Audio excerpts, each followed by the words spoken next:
نعم.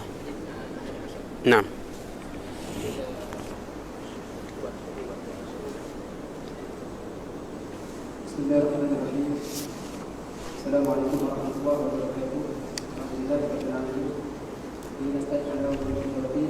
Bapak, insyaallah pada malam ini kita akan teruskan pengajian kitab Riyadhus Shalihin Imam Nawawi rahimahullah taala dalam bab yang pertama bersama hadis yang ke-11. Juga pihak di masjid mengingatkan kepada jemaah sekalian yang hadiri dan juga pesannya kepada sahabat-sahabat yang boleh datang untuk scan QR code di pintu pagar masjid, di pintu masjid, sliding masjid bagi muslimin dan juga muslimat. Di akhir program bagi siapa yang walaupun mendengar sebahagian sebab seperti yang disebutkan oleh Ustaz Rahman sebelum ini. InsyaAllah. بسم الله الرحمن الرحيم. الحمد لله رب العالمين، وأفضل الصلاة وأتم التسليم على نبينا محمد وعلى آله وصحابته أجمعين. سبحانك لا علم لنا إلا ما علمتنا إنك أنت العليم الحكيم، وبك اللهم نستعين. اللهم افتح بخير واختم بخير واجعل عواقب أمورنا إلى خير يا رب العالمين.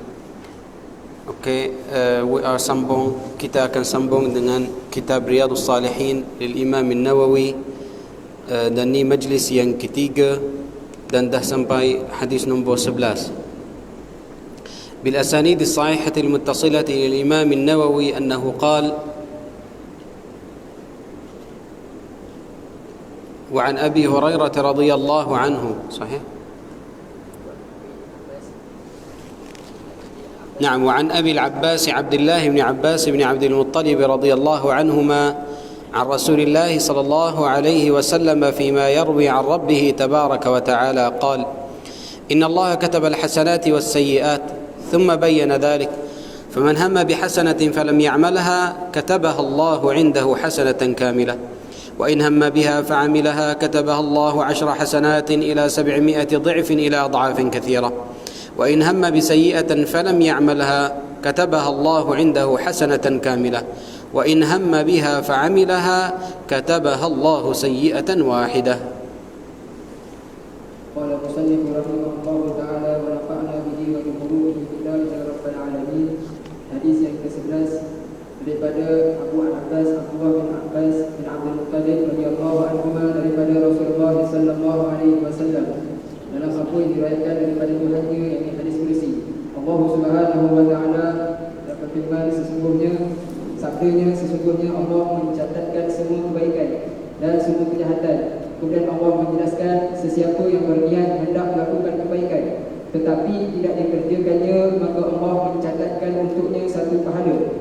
Dan jika dia berniat hendak melakukan kebaikan lalu dikerjakannya, maka Allah mencatatkan untuknya 10 pahala hingga 700 kali ganda atau lebih. Sesiapa yang berniat hendak melakukan sesuatu kejahatan tetapi tidak dikerjakannya, Allah mencatatkan untuknya satu pahala. Dan jika dia berniat hendak melakukan kejahatan kemudian dilakukannya, Allah mencatatkan untuknya satu dosa. Hadis riwayat Al-Bukhari dan Muslim.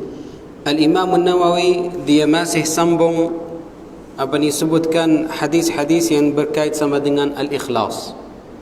Dan daripada hadis ni Al-Imam Nawawi nak bagi tahu kepada kita, kalau satu orang dia sangat ikhlas kepada Allah Subhanahu wa taala, Allah tambah kepada dia. Dan yang paling penting adalah al-ikhlas, sebab al-ikhlas itu Allah akan tengok kepada dia dulu. Kalau ada ikhlas, Allah akan terima dan tengok nanti. Kalau ada ikhlas yang kuat, yang sangat, Allah SWT akan tambah kepada dia. Ni untuk hadis ni. Ni yang pertama. Yang kedua, hadis yang mengeluarkan di sini yang perawi Sayyidina Abdullah bin Abbas, yang Rasulullah panggil dia Habrul Ummah atau Bahrul Ummah, satu laut daripada ilmu yang Allah SWT bagi kepada Sayyidina Abdullah bin Abbas. Dan dan Nabi SAW satu hari dia doa kepada Abdullah bin Abbas, Allahumma faqihhu fid din. Rasulullah dia minta Allah SWT bagi dia fikah fid din. Itu kenapa Sayyidina Umar bin Al-Khattab kalau dia nak tanya sahabat Rasulullah, dia akan bawa Sayyidina Abdullah bin Abbas. Satu hari Yang sahabat-sahabat Rasulullah tengok, selalu Abdullah bin Abbas ada dekat sana walaupun dia budak, dia macam kecil. Dan mereka tanya Sayyidina Umar bin Al-Khattab, kenapa bawa dia walaupun dia budak? Kenapa tak bawa budak-budak kami? Dia kata, okey, nanti akan bagi tahu. Satu hari Sayyidina Umar bin Al-Khattab dia tanya pasal satu ayat dekat surah An-Nasr. Allah Subhanahu wa taala berfirman, "Idza jaa nasrullahi wal fath wa ra'aita an-nasa yadkhuluna fi dinillahi afwaja fasabbih bihamdi rabbika wastaghfirhu innahu kana tawwaba." Dan Sayyidina Umar bin Khattab dia tanya sahabat Rasulullah, okey, apa opinion kamu? Apa fikir pasal ayat ni? Semua sahabat dia kata Allah Subhanahu wa taala akan ni ramai orang akan masuk Islam dan Islam akan dapat banyak tempat dan akan buka banyak negara. Mereka faham macam tu. Dan Sayyidina Umar dia tanya satu persatu. Okey, dan setiap sahabat dia jawab dia macam sama. Tapi terakhir sekali dia tanya Sayyidina Abdullah bin Abbas, "Qala ma taqulu ya ibn Abbas?" Apa opinion kamu? Dia kata, ni satu surah yang Allah bagi kepada Rasulullah macam ta'ziyah kepada Rasulullah. Ta'ziyah sebab apa? Sebab Allah akan ambil ruh Rasulullah. Okey, dia kata itu macam ta'ziyah, nak bagi tahu kalau Islam dah sampai semua tempat, dah jadi kuat, ramai orang yang dia ra'aitan nas yadkhuluna fi dinillahi afwaja, ramai orang yang masuk Islam. Maknanya apa? Dah habis. Ni kerja Rasulullah, tugas Rasulullah dah habis. Kena balik kepada Allah Subhanahu wa taala. Fasabbih bihamdi rabbika wastaghfirhu. Itu kenapa kalau satu orang dia dekat naza', kita akan tolong dia. Subhanallah, subhanallah, subhanallah. Jangan suruh dia. Jangan suruh dia tasbihlah kepada, jangan. Jangan kata tahlillah kepada, jangan. Tasbih sahaja, kita tasbih dia dengar. Fasabbih bihamdi rabbika wastaghfiru, dan istighfar. Astaghfirullah, astaghfirullah. Okey? At-tasbihu wal istighfaru dia akan tolong orang yang bernaza'. Okey, qala fasabbih bihamdi rabbika wastaghfiru innahu kana tawwaba. Maknanya dah dekat apa ni? Dekat ajal, dekat ruh dia akan keluar. Okey. Lepas tu Sayyidina Umar dia kata, tahu kenapa saya bawa Abdullah bin Abbas? Ya, satu laut daripada ilmu. Okey, satu orang dia tanya Sayyidina Abdullah bin Abbas, "Ya Imam, kaifa huztal ilm?" Macam mana dapat ilmu itu yang satu laut? Dia kata dengan dua benda. Bilisanin sa'ul wa qalbin aqul. Saya dah dapat ilmu itu dengan dua cara. Yang pertama, lidah yang selalu tanya. Bilisanin sa'ul. Dan aqlin aqul. Dan ada satu otak yang dia akan fikir. Okey? So kalau dia ikut dua cara ni, dia akan dapat ilmu. So kalau satu orang atau satu pelajar yang dia pandai, dia akan selalu tanya ustaz itu atau lecturer itu. Jangan tinggal dia. Ni bertugas dia, ni kerja dia untuk jawab. Tanya dia sahaja. Okey? Sebab as-su'alu, soalan itu adalah separuh ilmu. Kenapa separuh? Sebab mungkin lecturer itu dia tak tahu. Dia kata saya tak tahu, tapi saya akan bagi tahu nanti. Dia akan balik, dia akan baca, dia akan cari ilmu, lepas tu datang sekali lagi, dia akan bagi tahu. So akan bagi tahu dekat kamu satu benda, dan kepada dia dah dapat satu maklumat yang mungkin dia tak tahu sebelum ni. Okey, itu kenapa dia dapat ilmu. Sayyidina Abdullah bin Abbas. Okey, yang ketiga berkait sama dengan hadis ni, qala innallaha kataba alhasanati wasayyi'at. Okey, semua hasanah kebaikan dan semua sayyi'ah yang kuburkan, semua itu Allah Subhanahu wa taala akan tulis. Bukan Allah atau malaikat, Allah Subhanahu wa taala akan tulis. Semua dah record. Tapi semua amalan adalah akan lalu dengan beberapa peringkat. Peringkat yang pertama, fikrah. Satu orang dia fikir, oh macam mana kalau saya buat macam tu? Macam mana kalau saya esok saya buat? Okey? Semua fikiran itu tak kira. Okey? Okay, lagi satu. Kalau satu orang dia dah fikir, lepas tu dia jalan. Okey? Kalau dia jalan ke satu maksiat, contoh. Okey, jalan itu ke maksiat itu dah kira atau tidak? Min rahmatillah subhanahu wa ta'ala, tak kira. Okey. Dan tapi kalau dia dah sampai dekat maksiat itu dan dia tinggalkan maksiat itu untuk Allah subhanahu wa ta'ala, ikhlas kepada Allah subhanahu wa ta'ala, itu akan terbalik dan jadi satu hasanat, satu kebaikan, dia akan naik satu darjat. Okey, bila dia akan mula rekod dengan dua benda. Kalau dia dah mula dengan maksiat itu, okey, contoh dia nak curi, okey, dia fikir, dia plan, dia buat semua benda dan dia jalan. Tengah jalan dia kata okey, tak nak sambung, dia balik. So semua amalan dia dah tukar ke satu hasanat.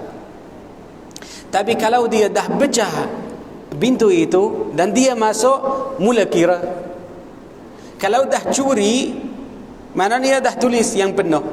Tapi kalau dia pecah pintu itu, lepas tu dia tak curi atau tak dapat, kosong. Okey, so Allah Subhanahu Wa Taala akan kira apa yang dia pecah pintu itu sahaja.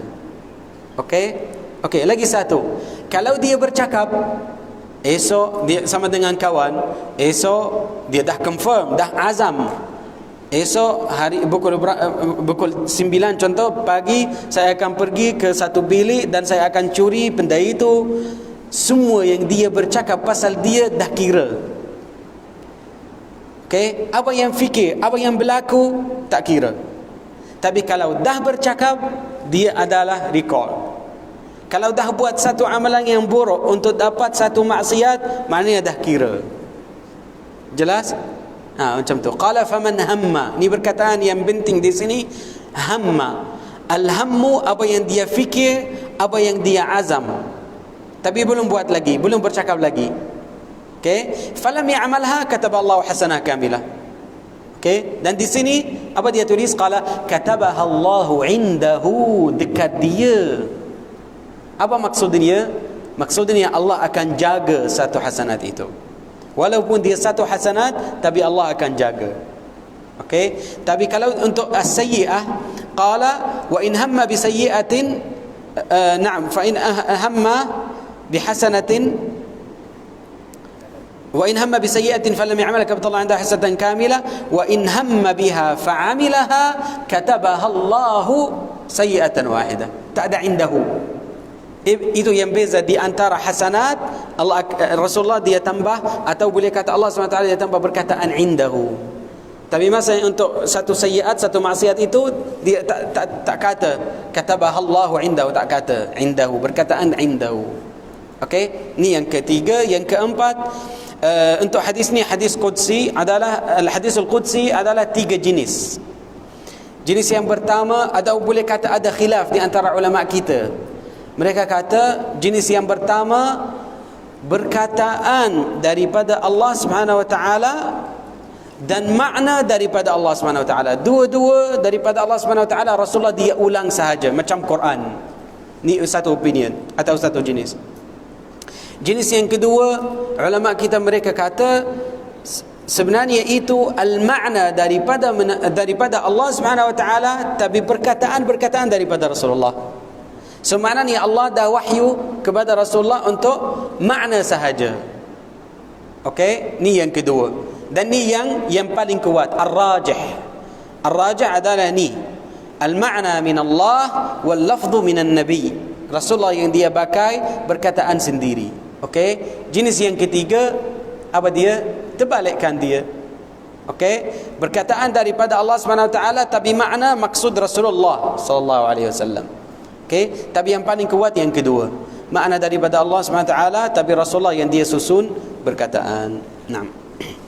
Hadis yang seterusnya, qala wa an Abi Abdurrahman Abdullah bin Umar bin Al-Khattab radhiyallahu anhuma qala sami'tu Rasulullah sallallahu alaihi wasallam yaqul intalaqa thalathatu nafarin mimman kana qablakum hatta awahum al-mabit ila gharin fadakhalu فانحدرت صخرة من الجبل فسدت عليهم الغار فقالوا إنه لا ينجيكم من هذه الصخرة إلا أن تدعوا الله تعالى بصالح أعمالكم. طبعا kita akan membahagi kepada 3. Ya. Daripada Abu Rahman Abdullah bin Umar Al-Khattab radhiyallahu anhu katanya, aku mendengar Rasulullah sallallahu alaihi wasallam bersabda, pada satu masa dahulu ada 3 orang lelaki berjalan-jalan sehingga mereka terpaksa bermalam di dalam sebuah gua. Ketika mereka sedang berada di dalam gua itu, tiba-tiba terjatuh batu besar dari atas sebuah bukit, lalu menutupi pintu gua itu sehingga mereka tidak dapat keluar. Maka berkatalah mereka antara satu sama lain, sesungguhnya tiada satu pun yang dapat menyelamatkan kamu daripada bahaya ini, kecuali berdoa kepada Allah dengan amal-amal soleh yang pernah kamu kerjakan lalu salah. Okey. So maknanya ini hadis qala intalaqa thalathatu nafarin mimman kana qablakum. Berkataan ni mimman kana qablakum maknanya orang Yahudi atau Nasrani. Maksudnya orang Yahudi atau Nasrani, bukan orang Islam. 1, 2. Ulama kita dah bagi satu kaedah. Syar'u man qablana syar'un lana ma lam yukhalif syar'uhum syar'ana. Syariat orang yang sebelum kita, syariat orang Yahudi atau Nasrani adalah syariat kita. Kita akan anggapkan macam tu. Kecuali kalau ada satu benda dekat syariat mereka yang dia opposite, dia akan lawan satu benda dekat syariat kita. So maknanya kalau ada satu benda daripada syariat yang sebelum kita dan dia tak ada dalil dekat syariat kita, kita boleh ambil, tak ada masalah. So hadis ni contoh. Kalau satu orang dia tanya apa contohnya, boleh kata hadis ni. Okey. So kalau tak ada satu dalil dekat syariat kita. Okey. Ni ada 3 orang, ni macam dia bagi tahu, dia dah masuk dan tak boleh keluar. Okey, mereka doa kepada Allah Subhanahu Wa Taala dan mendekatkan satu amal yang mereka telah buat sebelum itu. Naam. Qala rajulun minhum اللهم كان لي أبوان شيخان كبيران وكنت لا أغبق قبلهما أهلا ولا مالا فنأى بي طلب الشجر يوما فلم أرح عليهما حتى ناما فحلبت لهما غبوقهما فوجدتهما نائمين وكرهت أن أغبق قبلهما أهلا أو مالا فلبثت والقدح على يدي أنتظر استيقاظهما حتى برق الفجر والصبية يتضاغون عند قدمي فاستيقظا فشربا غبوقهما اللهم إن كنت فعلت ذلك ابتغاء وجهك ففرج عنا ما نحن فيه من هذه الصخرة قال فانفرجت شيئا لا يستطيعون الخروج. Lalu salah seorang daripada mereka berkata, Ya Allah, dahulu aku mempunyai seorang ayah dan ibu yang sudah tua. Aku tidak pernah memberi minuman susu sebelum mereka berdua minum, sekalipun kepada keluarga atau hamba sahaja. Pada suatu hari aku membawa binatang terdekat, yakni kambing, ke satu tempat yang jauh sehingga aku tidak kembali kepada kedua-duanya di bawah kuku, kecuali setelah jauh malam. Kedua-duanya telah tidur. Aku perahkan susu untuk minuman malam mereka, tetapi mereka sudah tidur. Aku tidak suka mengejutkan mereka dan tidak suka susu itu aku berikan kepada sesiapa jua. Aku tetap sedangkan mangkuk susu itu di tanganku, manakala anak-anakku menangis di kakiku meminta susu. Apabila kedua-dua ibu bapaku bangun, mereka pun minum minuman malam mereka itu. Ya Allah, jika aku berbuat demikian itu benar untuk mengharapkan keredaan-Mu, lepaskanlah kami dari gua ini. Maka terbukalah sedikit pintu gua itu, tetapi mereka tidak dapat keluar. So boleh buat amalan itu macam orang ini dia buat, boleh. Tapi kalau dia tak buat satu benda yang haram atau tukar satu halal ke haram. Contohnya, satu orang dia kata, saya tak nak makan itu sebab ayah dia tak suka makan itu. Tak boleh. Sebab semua makanan adalah halal. Kalau kita dah tukar satu benda yang halal jadi haram, tak boleh. Tapi untuk orang ini, dia nak berijtihad kepada Allah SWT. Dia nak usaha terhadap ayah dan ibu, tak ada masalah. Dia berdiri sahaja dan dia angkat susu itu. Kalau dia nak buat macam tu, boleh, tak ada masalah. Kalau satu orang dia tak suka duduk, kalau ayah dia tak duduk, tak ada masalah. Okey, kalau satu orang dia tak boleh keluar daripada pintu kalau ayah tak keluar awal, dia akan bagi ayah dia walaupun dia berdiri dan dia tunggu. Okey. Tapi kadang-kadang berdiri itu adalah satu azab. Contohnya, qala idza kana ahadukum yusalli, kalau satu orang dia bersalat dan ada satu orang dia nak lalu. Okey? Dan satu orang dia nak lalu, qala falyamna'hu, dia akan halangkan dia. Fa in 'ada ats-tsaniyah, dia akan datang sekali lagi, falyamna'hu. Qala fa in ata ats-tsalitsa qala falyuqatilhu, dia akan pukul dia. Okey? Dan apa dia kata? Rasulullah bersabda, qala law ya'lamul marru baina yaday al-musalli madza alayhi min al-ithmi lakana yaqifu 40. Kalau orang itu yang dia nak lalu di depan orang yang dia bersalat, bukan depan, di antara tangan dia. Okey, kalau depan tangan itu tak ada masalah. Depan tempat sujud dia tak ada masalah. Tapi dia nak lalu di antara sujud dia dan dia yang dia salat, dia nak lalu di sini. Kalau dia tahu apa azab itu, lebih baik kalau dia berdiri 40 tahun. So berdiri itu adalah satu azab. Kalau satu orang dia minta kamu berdiri 40 minit sahaja, boleh? 4 hari boleh? 4 minggu boleh? Susah. Macam mana kalau 40 tahun? Itu azab dia dekat hari akhirat. Sesiapa yang dia lalu di antara orang yang dia bersalat dan sujud dia. Okey? Naam. قال وقال الآخر اللهم كانت لي ابنة عم كانت أحب الناس إلي وفي رواية كنت أحبها كأشد ما يحب الرجال النساء فأردتها على نفسها فامتنعت مني حتى ألمت بها سنة من السنين فجاءتني فأعطيتها 20 و100 دينار على أن تخلي بيني وبين نفسها ففعلت حتى إذا قدرت عليها. وفي رواية فلما قعدت بين رجليها قالت اتق الله ولا تفض الخاتم إلا بحقه. قال فانصرفت فانصرفت عنها وهي أحب الناس إلي وتركت الذهب الذي أعطيتها. اللهم إن كنت فعلت ذلك ابتغاء وجهك فافرج عنا ما نحن فيه. قال فانفرجت الصخرة غير أنهم لا يستطيعون الخروج منها. Seorang lagi berkata, Ya Allah, dulu aku pernah jatuh cinta kepada sepupuku. Pada riwayat yang lain, aku mencintainya dengan cinta yang paling mendalam pernah dialami oleh lelaki terhadap wanita. Aku selalu menggodanya supaya dia menyerahkan dirinya kepadaku, tetapi dia sentiasa menolak. Sehingga satu masa dia mengalami kesempitan hidup disebabkan kemarau. Lalu dia datang meminta bantuan daripadaku. Lalu aku berikan kepadanya sebanyak 120 dinar. Dengan syarat dia menyerahkan dirinya kepadaku. Dia bersetuju membuat demikian. Maka ketika aku sudah bersedia melakukannya, pada riwayat yang lain aku sudah duduk di antara kedua kakinya, tiba-tiba dia berkata, takutlah kepada Allah dan janganlah kau lakukannya melainkan dengan cara yang halal. Maka aku segera bangun meninggalkannya bersama-sama wang dinar, sedangkan dia merupakan orang yang paling aku kasih. Ya Allah, jika aku berbuat demikian itu benar-benar untuk mengharapkan keredaan-Mu, lepaskanlah kami daripada bahaya ini. Dengan itu terbukalah sedikit pintu gua itu, tetapi mereka masih belum boleh keluar. وقال الثالث اللهم استأجرت أجراء وأعطيتهم أجرهم غير رجل ترك الذي له وذهب فثمرت أجره حتى كثرت عنده الأموال فجاءني بعد حين فقال يا عبد الله أد إلي أجري فقلت كل ما ترى من أجرك من الإبل والبقر والغنم والرقيق فقال يا عبد الله لا تستهزئ بي فقلت لا أستهزئ بك فأخذ كله فاستاقه فلم يترك منه شيئا اللهم إن كنت فعلت ذلك ابتغاء وجهك فافرج عنا ما نحن فيه فانفرجت الصخرة فخرجوا يمشون قال متفق عليه. Kata orang ketiga pula, Ya Allah, dahulu aku pernah mengupah beberapa orang pekerja dan aku bayar upah mereka, kecuali seorang pekerja yang pergi menghilangkan diri tanpa mengambil upahnya itu. Lalu aku laporkan wang upahnya sehingga menghasilkan keuntungan yang banyak. Tiba-tiba suatu ketika dia datang menemuiku dan berkata, Hai Abdullah, ini hamba Allah, berikanlah upahku yang dahulu.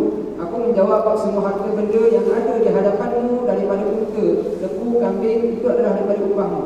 Orang itu berkata, Hai Abdullah, engkau jangan mempermainkanku. Aku menjawab, aku tidak mempermainkan engkau. Lalu dia pun mengambil semua harta itu dan membawa pergi tanpa meninggalkan sedikit dua pun. Ya Allah, jika aku berbuat demikian benar-benar untuk mengharapkan keredaan-Mu, lepaskanlah kami daripada bahaya ini. Maka terbukalah pintu gua itu dan dapatlah mereka keluar dengan berjalan. Hadis riwayat Bukhari dan Muslim. So di antara tiga amalan itu, mana yang lebih baik? Mana yang lebih baik? Yang terakhir, betul? Bukan. Sebenarnya riwayah yang dekat Sahih Bukhari dan Muslim susunan dia macam ni. Kalau pergi ni Sunan Abi Dawud lain, susunan dia bukan. Ni yang terakhir dia yang pertama, dan yang kedua yang terakhir. Kalau pergi Sunan An-Nasa'i, susunan dia lagi lain. Yang pertama dia jadi yang terakhir. Okey, so kita tidak tahu. Yang paling penting kita akan buat satu amalan yang saleh, yang ikhlas kepada Allah Subhanahu Wa Taala. Ini yang penting. Saleh dan ikhlas. Yang paling penting. Dan ini satu. Yang kedua, ulama kita kata kalau satu orang dia nak dapat satu benda atau dia doa kepada Allah Subhanahu Wa Taala minta satu benda daripada Allah Subhanahu Wa Taala, boleh mendekatkan satu amal yang saleh, boleh sebutkan amal-amal dia yang salih sebelum ni, dia kata boleh, tak ada masalah. Tapi Al-Imam Nawawi dia bagi satu syarat. Dia kata kalau dia dekat pada naza', macam dia sakit, dan sakit itu tak ada satu syifa, maknanya dia akan meninggal. Dia kata kalau macam tu boleh sebutkan amal-amal dia yang salih. Tapi ini daripada Imam Nawawi saja. Tapi sebenarnya semua orang boleh kata, ya Allah, hari itu saya buat satu amal, okey, mengikuti amal itu atau sebab amal itu bagi saya, dan sebut apa yang minta daripada Allah SWT. Dia kata boleh, tak ada masalah. Okey, bab yang seterusnya, qala babut taubah. Qala al-ulama'u at-taubatu wajibatun min kulli dhanb. فإن كانت المعصية بين العبد وبين الله تعالى لا تتعلق بحق آدمي فلها 3 شروط. أحدها أن يقلع عن المعصية، والثاني أن يندم على فعلها، والثالث أن يعزم ألا يعود إليها أبدا، فإن فقد أحد الثلاثة لم تصح توبته. وإن كانت المعصية تتعلق بآدمي فشروطها 4، هذه 3، وأن يبرأ من حق صاحبها، فإن كانت مالا نحه رده إليه، وإن كان حد قذف ونحوه مكنه منه أو طلب عفوه، وإن كانت غيبة استحله منها. Bab taubat. Para ulama berkata bahawa bertaubat daripada tiap-tiap dosa hukumnya wajib jika dosa itu terjadi antara hamba dengan Allah Taala sahaja, tidak mengenai hak seorang manusia. Maka taubatnya hendaklah menepati 3 syarat. Yang pertama, dia hendaklah berhenti daripada melakukan maksiat. Kedua, dia hendaklah menyesali perbuatan yang telah dilakukannya. Yang ketiga, dia hendaklah berazam tidak akan mengulangi perbuatan itu selama-lamanya. Sekiranya tiada salah satu daripada syarat yang 3 itu, maka tidak sahlah taubatnya. Sekiranya dosa itu ada hubungan dengan manusia, syarat taubatnya ada 4, iaitu 3 yang telah disebutkan. Dan yang keempat ialah menyelesaikan perkara-perkara yang ada hubungan dengan manusia. Misalnya jika dosa itu melibatkan salah harta atau seumpamanya ialah dengan mengembalikan kepada tuannya. Sekiranya barang itu tidak ada ataupun telah habis, dia hendaklah minta dihalalkan. Sekiranya perkara itu berkaitan dengan membuat tuduhan palsu, dia hendaklah menyerah diri untuk dihukum atau memohon maaf. Ya, bab yang kedua ni berkait sama dengan at-taubah. Taubat itu daripada perkataan di dalam bahasa Arab taba, iaitu aba, ta dan alif sama dekat perkataan ini di sini. Taba dan aba maknanya dia balik kepada Allah Subhanahu Wa Taala. Itu orang Yahudi. Kenapa kita panggil orang Yahudi? Daripada perkataan hada. So 3 perkataan yang sama, taba dan aba dan hada. Semua 3 perkataan yang saya sebut tadi, semua maknanya balik kepada Allah Subhanahu Wa Taala. Apa dalilnya? Masa yang orang Yahudi mereka dah ibadah kepada satu berhala, qalu rabbana inna hudna ilaik. Qala rabbana inna hudna ilaik. Hudna maknanya raja'na, dia balik kepada Allah Subhanahu Wa Taala. So sebenarnya perkataan Yahud adalah baik. Yahud maknanya orang-orang yang dia balik, selalu dia balik kepada Allah SWT. Tapi mereka tak balik. Mereka yang paling sesat, orang yang Allah marah mereka, kemukaan kepada mereka. Kenapa? Sebab mereka tahu semua benda, semua ilmu dah ada dekat mereka, ilmu dunia dan akhirat. Kalau ilmu syariat mereka dah tahu, kalau ilmu sains mereka dah pandai, dua-dua ada. Tapi mereka tidak ada amal. Itu kenapa dekat salat kita selalu kita ihdinas siratal mustaqim, kita minta hidayah daripada Allah Subhanahu Wa Taala di atas as-siratal mustaqim. As-siratal mustaqim itu siratal ladzina an'amta alaihim. Okey, selain pada ghairil maghdubi, selain pada siapa? Al-maghdubi alaihim, Allah yang marah kepada mereka. Siapa? Orang Yahudi. Qala ghairil maghdubi alaihim waladdallin, orang yang sesat. Kenapa Allah bagi dua sifat itu khas kepada orang Yahudi dan Nasrani? Kenapa Allah tak panggil orang Nasrani al-maghdubi alaihim dan orang Yahudi ad-dallin? Ada orang dia tanya diri sendiri, ada fikir sebelum ni, kenapa? Kenapa khusus dua sifat ni bukan sifat yang lain? Ulama kita kata sebab orang Yahudi mereka ada ilmu tapi tidak ada amal. Amalan tak ada. Dia tahu tapi tak nak ikut. Dia tak nak buat. Tapi orang Nasrani dia tidak ada ilmu tapi selalu ada amal. Itu kenapa kalau tanya satu orang daripada mereka, kenapa buat amalan itu? Dia akan kata apa? Dia kata human rights. Atau dia akan jawab, ni saya akan rasa gembira. Dia tak kata kepada Allah SWT atau kerana Allah SWT. Itu salah mereka. So maknanya mereka ada amal yang banyak tapi tak ikut ilmu. Dan orang Yahudi dia terbalik. Mereka ada ilmu tapi tidak ada amal. Itu al-Imam Syafi'i qal, man kana indahu amalun wala amal, man kana indahu ilmun wala amal, kana fihi syabahun minal yahud. Sesiapa yang dia buat dia tak amalkan satu amal yang saleh tapi ada banyak ilmu, maknanya dia macam orang Yahudi. Qala wa man kana indahu amalun kathirun wala ilm fa fihi syabahun minan nasara. Dan siapa yang dia buat banyak amalan yang saleh tapi tak ikut ilmu, dia tak tahu kalau Rasulullah buat satu amalan itu atau tidak, atau apa sunnah Rasulullah, atau apa yang Allah suruh. Dia tak cari ilmu, dia nak buat amal yang saleh. Dia tengok macam mana manusia dia buat, dia ikut saja. Itu dia macam orang Nasrani. Setiap salat, setiap rakaat di dalam salat kita minta Allah SWT hidayah dan tak nak ikut orang Yahudi dan Nasrani. Semaknanya Allah nak bagi tahu kepada kita, jangan jadi macam orang Yahudi atau Nasrani. Ilmu sama dengan amal, dua-dua. Jangan tinggal. Naam. Qala at-taubatu wajibah. Apa-apa berdosa walaupun kecil, buat taubat kepada Allah SWT. Dan taubat itu macam dia dah bagi tahu ada 3 syarat. 3 syarat, dan yang keempat kalau dia berkait sama dengan satu orang manusia. Dan dia Imam Nawawi dah bagi tahu apa cara dia.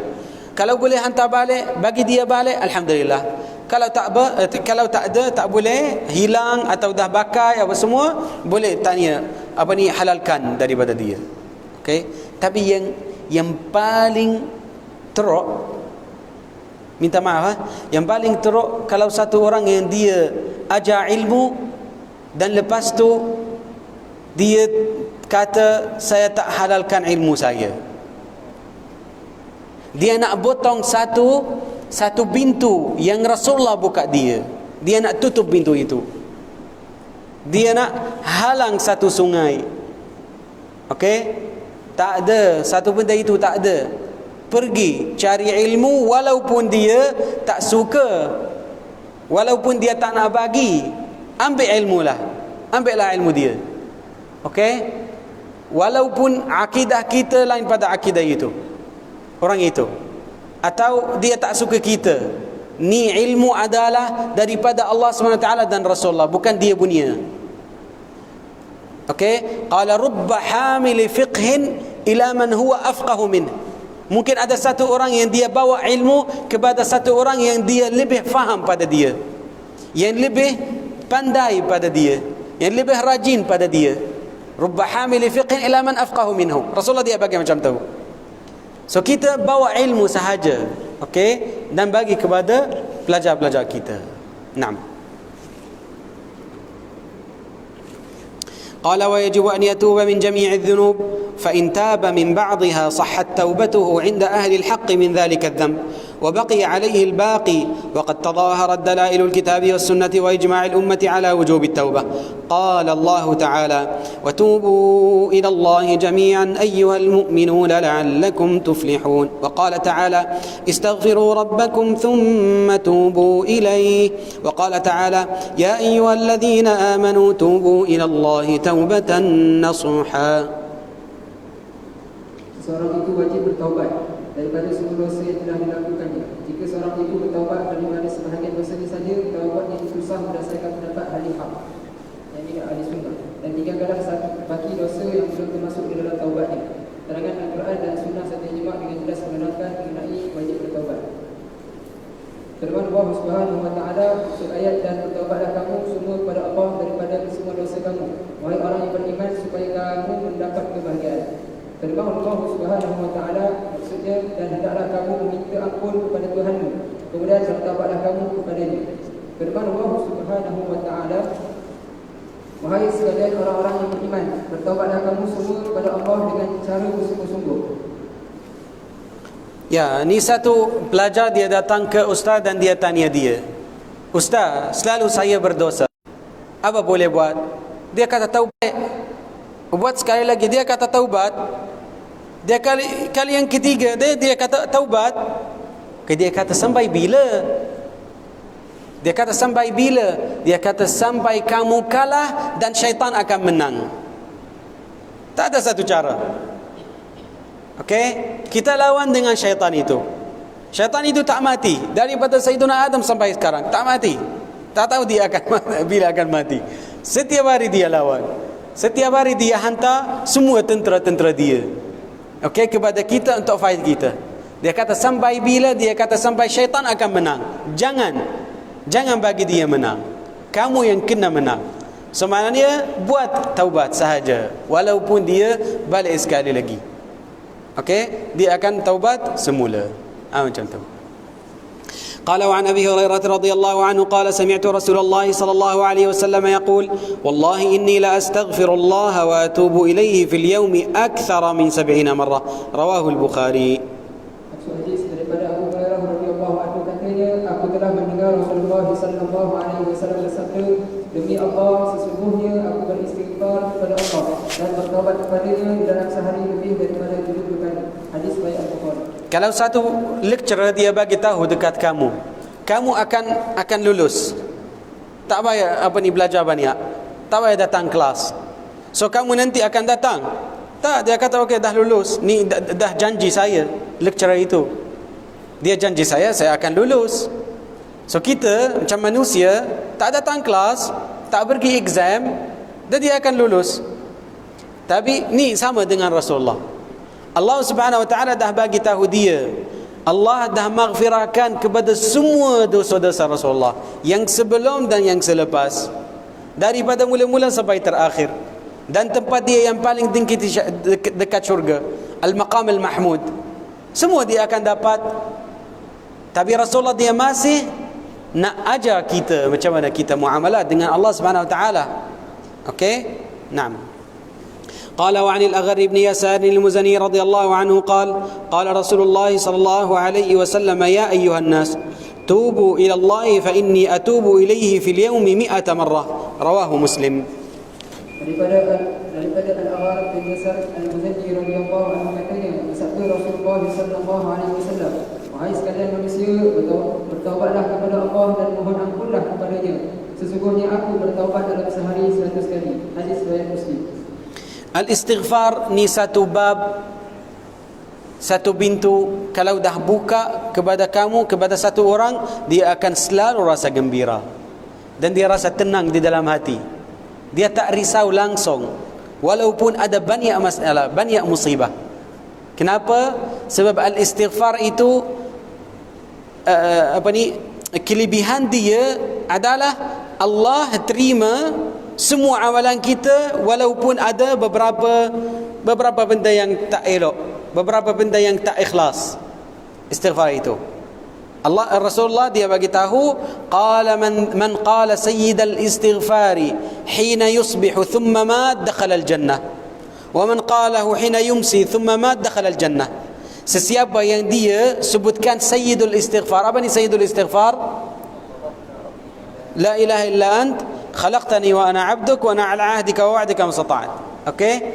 Kalau satu orang dia dah sebutkan dia dekat pagi dan dekat hari itu dia meninggal, dia terus akan masuk syurga.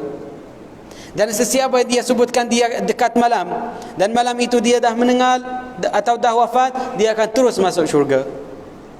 Ada lagi satu hadis macam ni? Ya, apa dia? Ayatul kursi selepas salat. Kalau selepas salat dia dah baca ayatul kursi dan dia dia wafat di antara dua salat, terus dia akan masuk syurga. Okey? Ini sama juga dengan sayyidul istighfar. Naam. قال عن أبي حمزة أنس بن مالك الأنصاري خادم رسول الله صلى الله عليه وسلم رضي الله عنه قال قال رسول الله صلى الله عليه وسلم لله أفرح بتوبة عبده من أحدكم سقط عن بعيره وقد أضله في أرض فلا متفق عليه.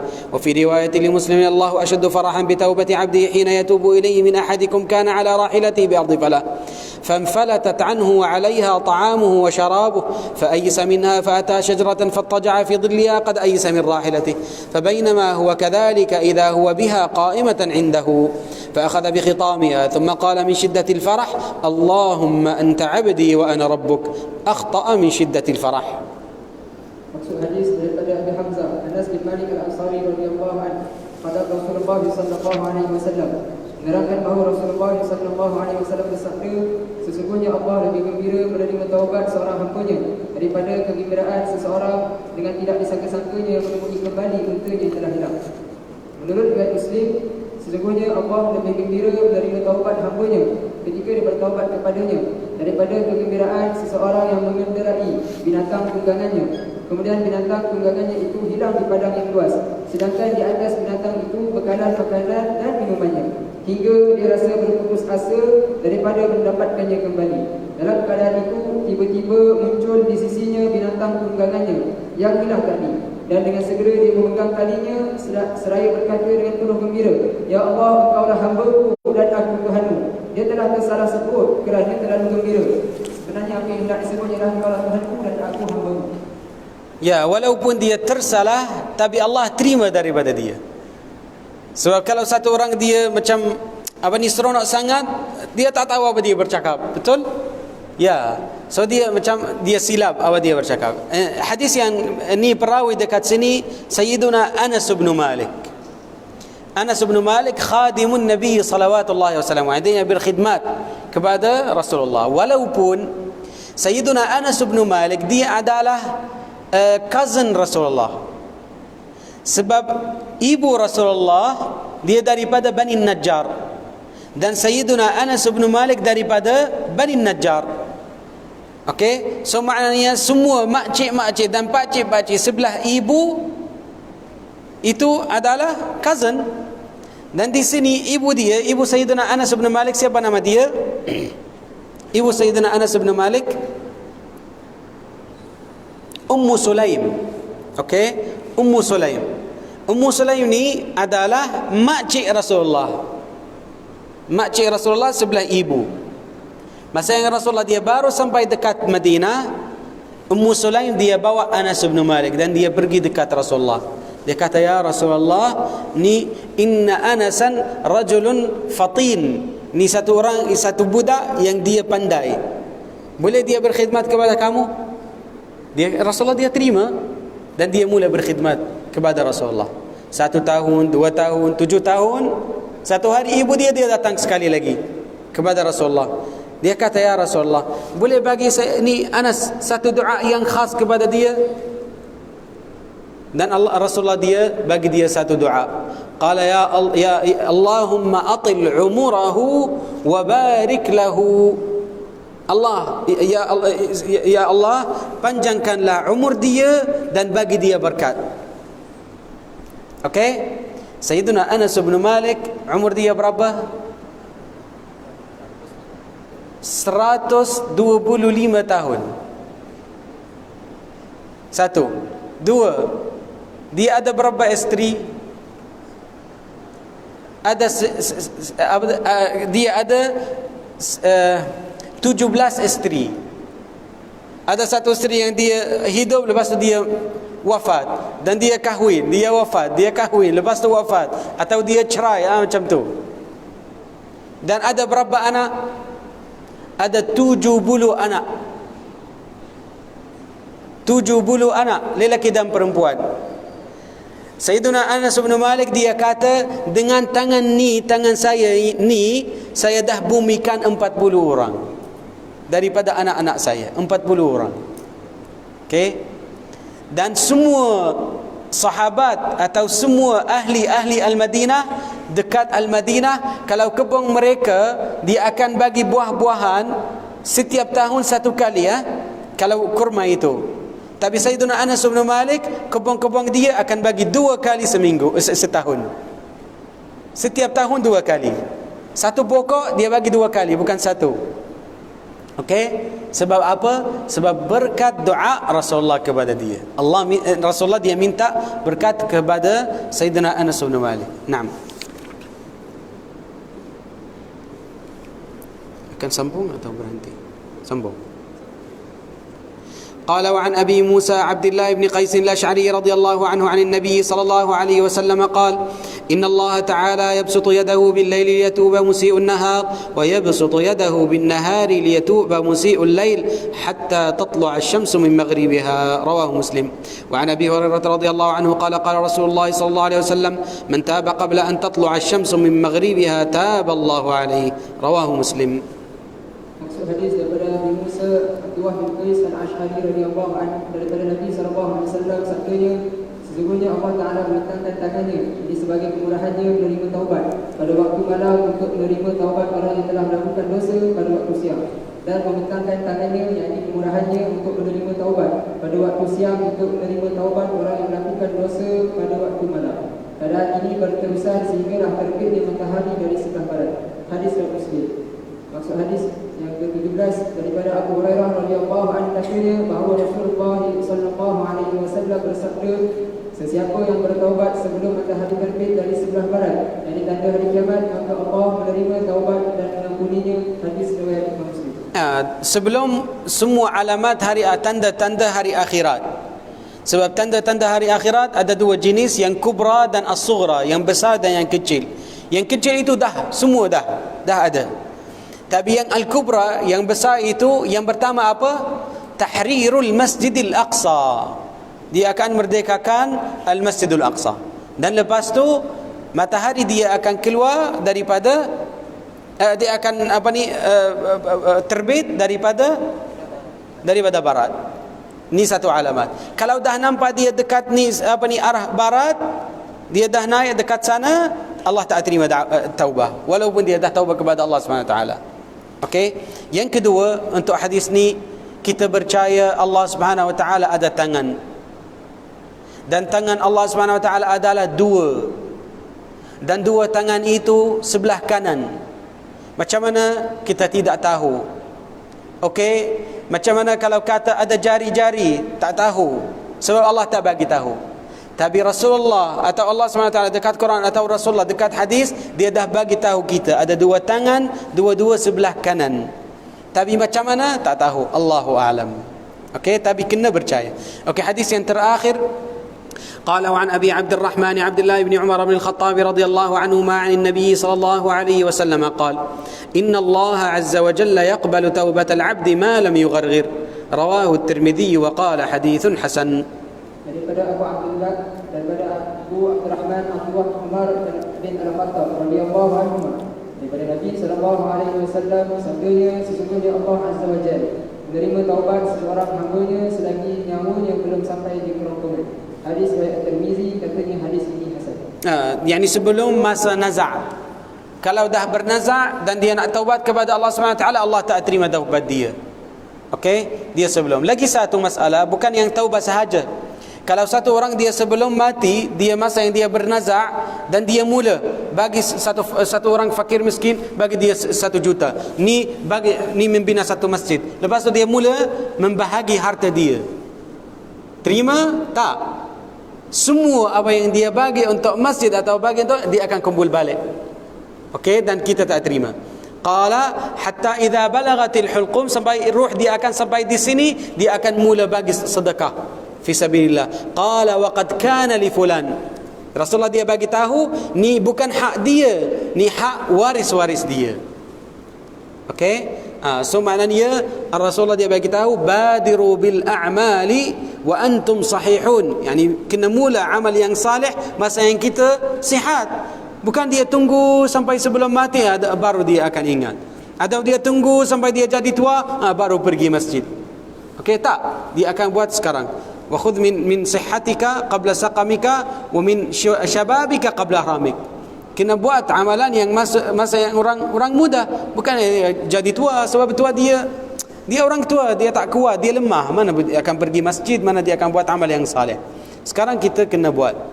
Okey, sampai di sini dan kita akan sambung insyaallah minggu depan. Subhanakallah wa hamdika nasyhadu an la ilaha illa anta nastaghfiruka wa natubu ilaik. Wal 'asr insana fi khusr alladziina aamanu wa 'amilus shalihaati wa tawassaw bil haqqi wa tawassaw bis sabr. Assalamualaikum. Kepada jemaah sekalian, pada yang mendengar walaupun satu hadis ataupun sebahagian daripada hadis, antum diminta untuk pintu masjid menandakan kepada kedatangan antum untuk di akhir majlis nanti untuk pengijazahan sanad kitab Riyadhus Shalihin dari Imam Nawawi rahimahullahu taala. Wallahu taala alam. Assalamualaikum warahmatullahi wabarakatuh.